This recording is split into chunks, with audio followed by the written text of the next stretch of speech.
Sans Pants Radio, Australia's most cowardly podcast network. This is News Fighters, where we fight the news so you don't have to. With Dylan Behan. Yes, hello fighters. Welcome to News Fighters for today, July the 30th, 2021. News Fighters is a culture podcast where I talk about culture, presented by me, comedy video editor and smartass, Dylan Behan. News Fighters, start your day with a dose of sunshine and join the feel-good fun. But now, the biggest story everyone is talking about. Also making news, scientists have confirmed cockatoos have learnt how to lift the lids of wheelie bins from each other. ABC News. Yes, cockatoos are actually learning off the mistakes of other cockatoos, which makes them smarter than the New South Wales state government. Yeah, if you couldn't tell, this week's episode is going to be about all the mistakes made by New South Wales. First up, we're talking about the abolition of the tramways network in the early 1960s. 58 years ago, Sydney turned its back on the humble tram, and we seem to have regretted it ever since. I think I need to narrow this episode down a little bit, or I'm going to be here for hours. How about instead I just talk about everything New South Wales has stuffed up in relation to the latest COVID Delta outbreak, because boy, oh boy, there's more than enough to talk about there. As I record this here in Sydney, we've been in lockdown for about 5 weeks, and yesterday we hit 239 local cases, an all-time record for New South Wales so far this pandemic. Tonight, Sydney's longest ever lockdown, another 4 weeks at least. This is the worst day in our state since the outbreak began. 239 local cases, beating the previous high in March last year. Based on those numbers, we can only assume that things are likely to get worse before they get better. It's our never-ending nightmare. Yes, Never-Ending Nightmare, coincidentally also the title of the worst ever 80s crossover movie pitched to movie studios. It's Nightmare on Elm Street meets Never-Ending Story. Freddy Krueger flies on Falcor. Yes, for those of you listening overseas, here in New South Wales, we've pretty much had COVID under control this year. We haven't had a single death in the whole first half of this year, hardly any cases, and recently gyms, concerts and nightclubs were all back to full capacity. But then, on June 16... COVID makes a comeback. Tonight, an unvaccinated frontline worker tests positive. Sydney is once again on COVID alert. A man in his 60s from Bondi has tested positive to coronavirus. He works as a hire car driver and his jobs include transporting international aircrew. The first case in the community since Barbecue Man 6 weeks ago. Oh yeah, Barbecue Man. Remember the good old days back in May when we were all freaking out about a guy with COVID who visited like 6 barbecue stores and then nothing happened except we just made a bunch of memes? The memes. You wouldn't believe the memes we had. But then, with the new Bondi outbreak, well, it's easy to see why contact tracers struggled this time. He enjoyed a movie at Event Cinemas in Bondi Junction. Anyone who saw the afternoon screening of Hitman's Wife's Bodyguard on Sunday must isolate for 2 weeks. Yeah, how is anyone going to remember seeing The Hitman's Wife's Bodyguard? It's literally the most forgettable movie I've ever heard of. Then, on the very next day, it was revealed the driver had the Delta strain, and the blame game began. Good evening. A police investigation is underway tonight to uncover why an unvaccinated driver was ferrying international flight crew from Sydney Airport. Picking up international air crew while untested, unvaccinated, even unmasked. Why wasn't he vaccinated? Like all frontline workers. Well, this is the issue. We are waiting on the police to complete their investigations. What? An unvaccinated, unmasked frontline worker? Well, I certainly hope the police have nailed this limo driver for all the crimes he committed and he's brought to justice for all the illegal activities that undoubtedly were definitely illegal at the time. One person who won't be charged is the limo driver at the centre of this outbreak. Police this afternoon confirming there is insufficient evidence he or his employer breached any public health orders. It has now been revealed that it wasn't actually written in black and white in the public health orders that drivers needed to wear a mask. A major oversight from the state government. The state today making mask wearing and vaccination among drivers law. Well, better late than never. Yes, so in New South Wales, frontline drivers driving airline crew were legally allowed to be unvaccinated and unmasked. Wow, the New South Wales government really didn't think that one through, did they? So 7 days later, on June the 23rd, when daily case numbers reached 16, instead of announcing a short, sharp lockdown like any other state would have days ago, New South Wales Premier Gladys Berejiklian instead announced most of Sydney couldn't leave Sydney. If you live or work in those 7 LGAs, you cannot travel beyond metropolitan Sydney. Not locked down, but locked in. Yeah, but don't worry, Sydney-siders. They're not going to fence you in with roadblocks or a ring of steel like Victoria did. Doesn't mean there will be roadblocks. I want to make that really clear. We're not going to have what is called the ring of steel, because we trust those, not only the workers. The regional communities are very aware when they see someone from out of town arrive, and they'll make sure the police know. Yeah, so hopefully the next step in this is the New South Wales state government just turns off all their red light cameras and speed cameras and trusts us to do the right thing there too. 2 days later, on Saturday, June the 25th, we had 22 daily cases. And with cries for a lockdown growing deafening, Gladys Berejiklian finally decided to lock down a few council areas and refused to call it a lockdown. Stay-at-home orders issued for parts of Greater Sydney, but the New South Wales Premier stops short of calling it a lockdown. The Premier just won't use the word, but a lockdown is again imminent tonight.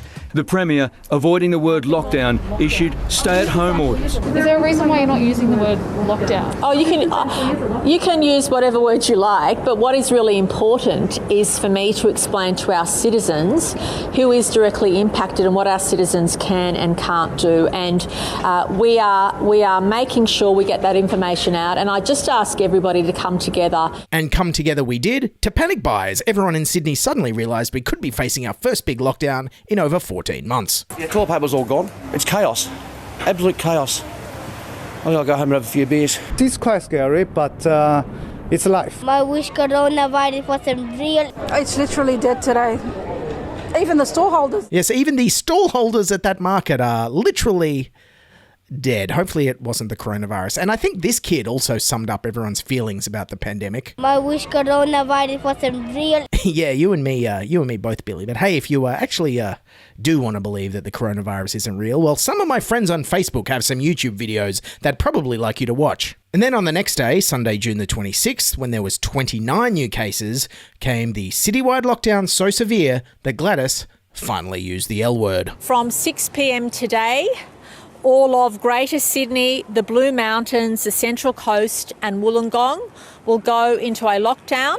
If we're going to do this, we need to do it properly. Yes, do it properly. And by do it properly, she means half-assed and too late to be effective, not like those annoying Victorians. And speaking of which, at the beginning of this outbreak, the New South Wales government completely refused to go into hard level 4 restrictions like Victoria and all the other states do when there's an outbreak. Instead, they did things like encouraging large outdoor group activities. For the next 2 weeks, you will be able to exercise outdoors, and we appreciate during the school holidays, this could be the only time that people are able to gather outside and in no more than groups of 10.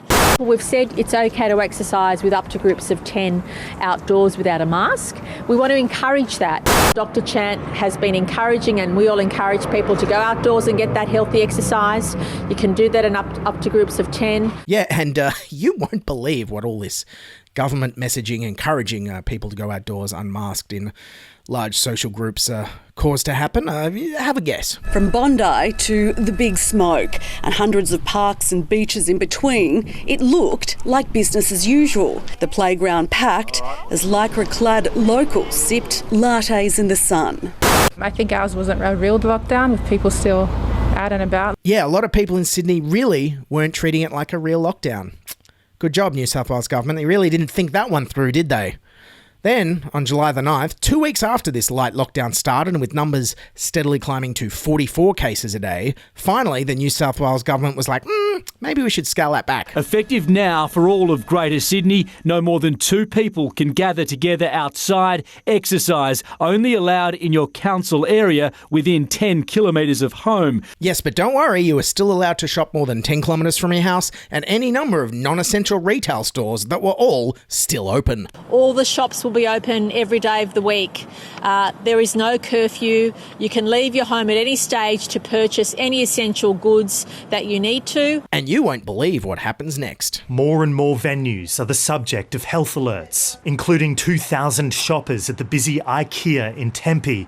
14,000 people now close contacts in isolation. That's doubled overnight. And new exposure sites include Tempe IKEA. Yes, the $1 IKEA hot dogs now came with free coronavirus, which is technically healthier than what's in the hot dogs. Yes, with some stores still open to midnight, you could go out and buy whatever essential goods you needed. You know, essential goods. Seems Gucci, Louis Vuitton and gift stores to buy Pokemon dolls. 3 weeks into the lockdown, there are still many retailers open for business. The New South Wales government has still not defined what is essential. Instead, they've left it up to business owners and consumers to apply common sense. Yes, common sense, because, you know, if you're an idiot, your common sense is probably telling you, I need that Pokemon doll right now. And then I'm going to 6 furniture stores to look for a couch while I have COVID, which is exactly what someone did during this quote-unquote lockdown. When quizzed on this, Deputy Premier John Barilaro was like, well, everything is essential, isn't it? IKEA was open, furniture stores were open, lingerie stores, makeup stores. How on earth are they essential stores?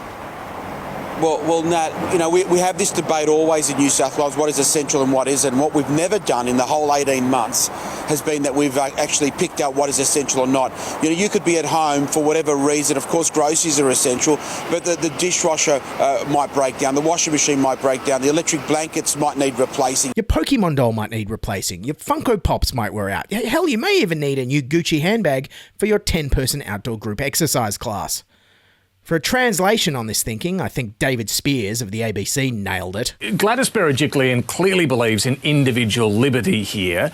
This is core, Liberal Party ideology here as well. They don't want to be prescriptive about which shops, which businesses should close and which should remain open. They're relying on common sense. Ah yes, common sense, which thankfully prevailed on July 17. Across Greater Sydney, retail shops will now close. A small list of essential stores can remain open. Yes, a very small list of essential stores. Supermarkets and grocery stores, that includes butchers, bakeries and bottle shops, pharmacies, banks, post offices, news agencies, hardware stores, pet stores and office and agricultural supplies. Other businesses will be able to trade as under click and collect models. Yeah, sucked in Melbourne, we can still go to Bunnings and Officeworks during our lockdown, but wait, there was some new restrictions. Just one person can leave the house for shopping. Browsing is banned. Which led to a very awkward exchange for me at the supermarket when one of the workers came up to me and asked, "Can I help you, sir? Are you looking for something?" And I said, "No, I'm just," and then had to stop myself from saying just browsing because I was worried I was going to go to jail. Also, I was too ashamed to admit I was looking for the chicken twisties. And then there was the matter of essential work. And of course, according to this government and New South Wales Health Minister Brad Hazzard, that was entirely a matter up to you and your boss. In terms of essential work, the employer and the employee would know whether that particular worker was essential to the particular circumstances. And so it will be left to the worker and to the employer. Yes, which led to, I'm sure, countless conversations across the Sydney area like this one. Can I work from home, boss? No. Very good, boss. See you tomorrow. Victoria, during their very effective lockdown last year, had a very strict list of what workers were essential and an official permit system. Something New South Wales Premier Gladys Berejiklian really didn't like being reminded of. You can't work from home, you can go to work still. They're still the rules. Exactly, and we stick by those rules. That's not your message. It's very different to the rules of your message. No. You must stay at home and work from home. However, if you cannot do that, you are able to leave home for work. And in those circumstances, why not tighten that though? The Victoria did it very successfully. And you're saying we No, they didn't. Yeah, no, they didn't. They got down from 700 cases a day to 0 in 11 weeks. That's not successful. Being a successful lockdown is one where you keep Bunnings and IKEA open and everyone gets COVID. That's how we do things in New South Wales. That's successful. Meanwhile, with shoppers staying away and the federal government refusing to bring back JobKeeper and income support being below the minimum wage, workers and businesses were struggling. Business-wise, we've got bills to pay, we've got to put food on the table. It's making life very hard. We ain't the right. We need to work. We need to feed families. We can't pay rent. We need money to pay the rent and to buy food. Me not working. I have 4 kids. No money and no honey. If I lose my business, what am I going to do? What I was supposed to go home and stay, that's my income. That's my living. I can't lose my business. Now we're only living off one paycheck, so that's, back in Centrelink again. And well, it'll be no surprise to anyone who's lived paycheck to paycheck, but essential workers kept going to work sick. We're still seeing people that have been in workplaces for a number of days whilst infectious. Don't turn up to work if you've got symptoms. You might have the virus and then infect your whole workplace, which doesn't help anybody. Then not only will you be out of work, but everybody else in your workplace will be as well. Please make sure that if you have the mildest of symptoms, you're not going out of your house to a workplace. Yeah, why aren't these precarious essential workers staying home when they're sick and just living off the passive income of their investment properties like normal people?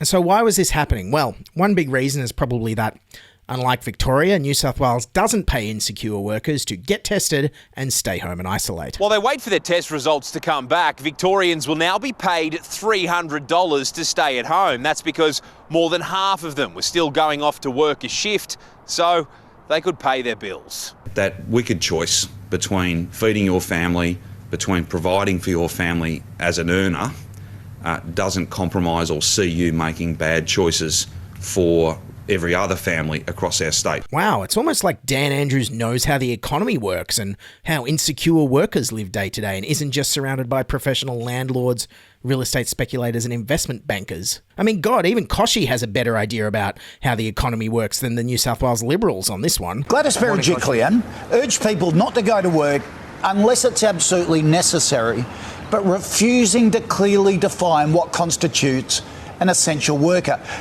Do we need more clarity on that? Because naturally everyone thinks they're an essential worker. They want to keep bringing money into the family. Yes, and Koshy clearly knows what this is like because he keeps working for Channel 7 to put food on the table. And then on July the 13th, with case numbers rising to 89, instead of the New South Wales government defining essential workers, they just told them to all go and get tested. Any essential worker will need to get tested every 3 days if they intend working outside the Fairfield area. But no one seems exactly sure who is an essential worker. So then, with tens of thousands of workers from Sydney's southwest suddenly turning up to COVID testing centres every 3 days, you won't believe what happens next. COVID testing clinics are being overwhelmed in the southwest. There has been testing chaos in Fairfield all night. Thousands were forced to wait hours for a mandatory COVID test. Huge queues, kilometres long. The wait there blowing out to 6 hours. While that's bad, it's better than the 8 hours many waited. Lavity Pathology today confirmed the surge in testing inundated some of its labs. Lavity Pathology hasn't been able to provide test results in some instances for 4 to 5 days. The area has a dose of testing fever. And by the way, if you do have a case of testing fever or a fever of any kind, the government reminds you to please go and get tested for COVID. Just be prepared to wait 4 or 5 days for your results. And then 4 days later, on July the 17th, when we hit 111 cases, with the testing in Sydney overwhelmed, the New South Wales government was just like, nah, too hard, let's just seal everyone in. From midnight tonight, 110 suburbs across Liverpool, Fairfield and Canterbury Bankstown will be sealed shut. That's 900,000 residents who can't leave their area, even for work. The only exceptions are workers in emergency services and healthcare. You cannot leave for work in those local government areas until July 30 at least, unless you are a health or emergency services worker. We want to make sure we have a no regrets policy. Yes, a no regrets policy, which they immediately regretted and backtracked on. Tonight, the Premier backtracks on exactly who is allowed to leave southwest Sydney for work. I wake up this morning and now there's all these exemptions. Exemptions to leave were today expanded from just aged and healthcare workers yesterday, 82 different sectors. Essential retail staff are allowed to leave their LGA. That includes people who work in supermarkets, bottle shops, pharmacies and hardware. Some manufacturing is also exempt, including food and drink, medical equipment, even coffins. Transport workers can also leave, delivery drivers, road and rail transport, freight and towing services. Teachers and early childhood educators can still work outside the area too, so too court officers, MPs and Service New South Wales staff. Wow, the New South Wales government really didn't think that one through either, did they? Holy crap, 82 sectors. That list is basically everyone except podcasters and wacky clip TV editors. The most foreboding exemption on that list for me was the coffin makers. The government government must have been like, yeah, we know where this is heading. And I'm sorry, no members of parliament are essential. They can safely deliver badly thought out contradictory lists and victim blame over Zoom for once. Let them experience how slow and not fit for purpose the NBN is. Also on July 17th, the New South Wales government announced they were going to shut down construction and tradies. The unprecedented shutdown of our entire construction industry. There will be a pause on all construction, large or small. Urgent property repairs will be the only exception to the rule. And if you're wondering what constitutes an urgent property repair, well, as we discovered, it's whatever your landlord and real estate agent says is urgent, because they kept sending tradies to my house during this entire 2-week period to reseal and retile my shower. And of course I asked them, are you sure this is emergency repair? We're in lockdown. And they were like, yes. And then I left it there because I didn't want to get evicted. Then on Tuesday this week, when we had 177 daily cases, the New South Wales government was like, hey, good news, guys. We're sending construction workers back, but just without the workers. Construction will only be allowed outside the 8 local government areas of concern, but thousands of tradespeople live there. They still have to stay home, meaning many construction sites won't be able to resume work. But what a goldmine for all the tradies from Sydney's North Shore and eastern suburbs who work in those areas. Congratulations, Jimmo and Smithy. You got a great couple of weeks ahead of you until they change all the rules again. Also, masks still weren't compulsory outdoors until July the 17th, when they finally made it compulsory to carry one. New rules for masks. Every Sydney-sider must have one at all times. Anyone who leaves their home must take a face covering. Authorities urging everyone, indoors or outdoors, to have a mask on hand at all times. Yes, because we all know what stops COVID-19 is carrying a mask around in your pocket. Thankfully, yesterday on July the 29th, they did make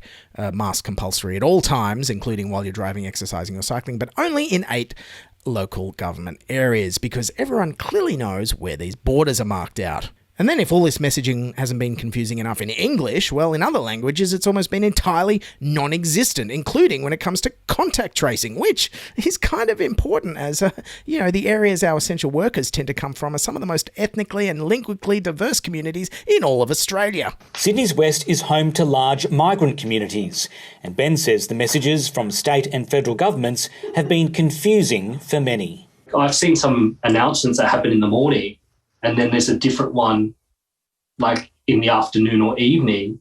English is second language in a lot of the households here, and sometimes there is no second language. The information that was sent to them are only in English.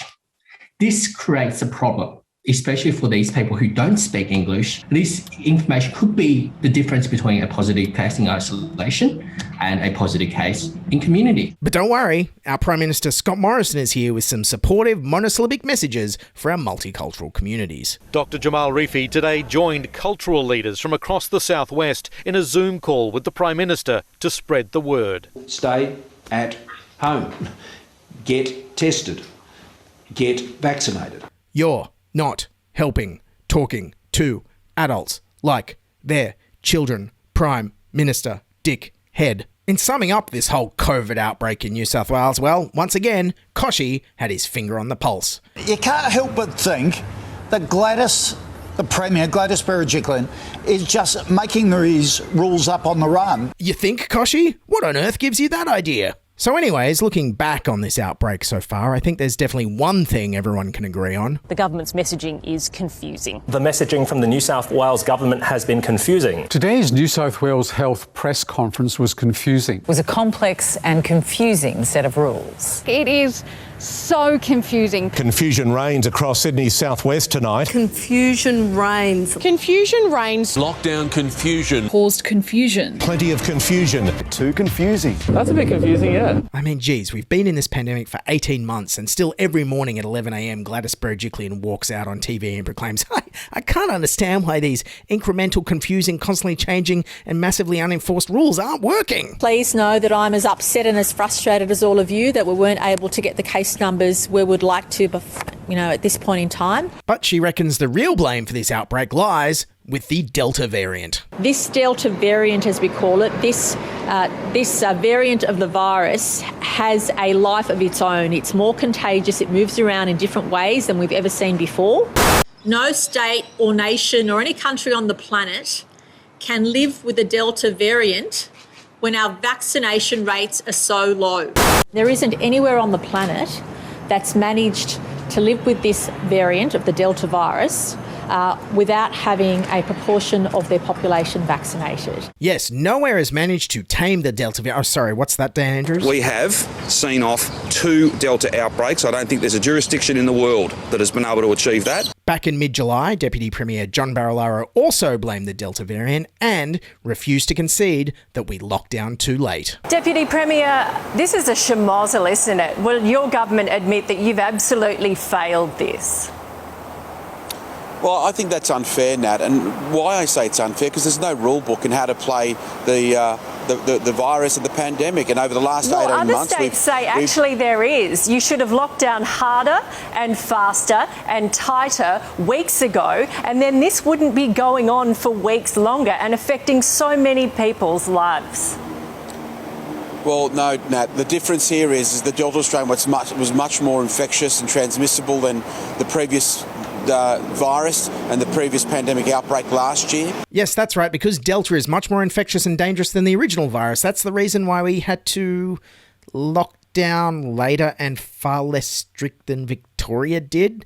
God, with that logic, it's no wonder the numbers keep going up. It's a bit like saying, well, the other football team is stronger and faster than us, so we have to hold back and let them score more goals. New South Wales has also blamed the lack of vaccine supply, particularly Pfizer, leaving New South Wales Health Minister Brad Hazzard to literally beg on TV for other states to send theirs. When we have bushfires, when we have floods, people from our state go to help others. The bushfire analogy is perfect here because New South Wales literally could have extinguished this outbreak early on when it was a small spot fire, but instead has decided to let it burn out of control for months on end. And now, depressingly, our Premier is saying that perhaps vaccination is possibly our only way out. According to the federal vaccination rollout, by the end of October, we will be at a stage where much more of our population will be vaccinated and we'll be able to live much more freely beyond that point. And this urgent need to get people vaccinated has led our state and federal politicians to support a public awareness campaign that's from an unlikely source. And as Kyle Sandilands said, get vaxxed baby. That's what we need in New South Wales. But there is only one real solution. At the end of the day, it's get vaccinated, or as Kyle says, get vaccinated baby. Get vaxxed baby. What are you waiting for? It's there. Get vaxxed baby. I love that song. That's fantastic. Anyways, with the vaccine rollout completely botched, the feds unwilling to force other states to send vaccine supplies, and all the Liberals being anti-lockdown, well, I figured maybe that 90s rap song ad campaign needed an update with some actual, more realistic messaging that's come from our government. And I commend Premier Berejiklian for resisting going into a full lockdown. We are not going to disrupt the vaccination program around the rest of the country. I'm certainly sorry that we haven't been able to achieve the marks that we had hoped for at the beginning of this year. It's not a race, right? It's not a competition. Anyways, that's my New South Wales Delta outbreak rant. Hopefully the last one. I'll try and shut up about it for a while. And if you'll excuse me, I'll go home and have a few beers. And that's Newsfighters for Friday, July the 30th, 2021. Newsfighters is written, produced and edited by me, Dylan Behan, for Sans Pants Radio. To support the show and get bonus episodes, pay to subscribe on Apple Podcasts or join our Patreon at patreon.com/newsfighters. Or you can buy me a coffee at buymeacoffee.com/newsfighters. Also, we refuse to advertise on Facebook, so please sign up for our free Substack newsletter at newsfighters.com. And don't forget to follow us on Twitter and Instagram at NewsFightersPod. Everyone, wear a mask, get vaccinated if you can, wash your hands, and bye for now. This is News Fighters, where we fight the news so you don't have to. I wish coronavirus wasn't real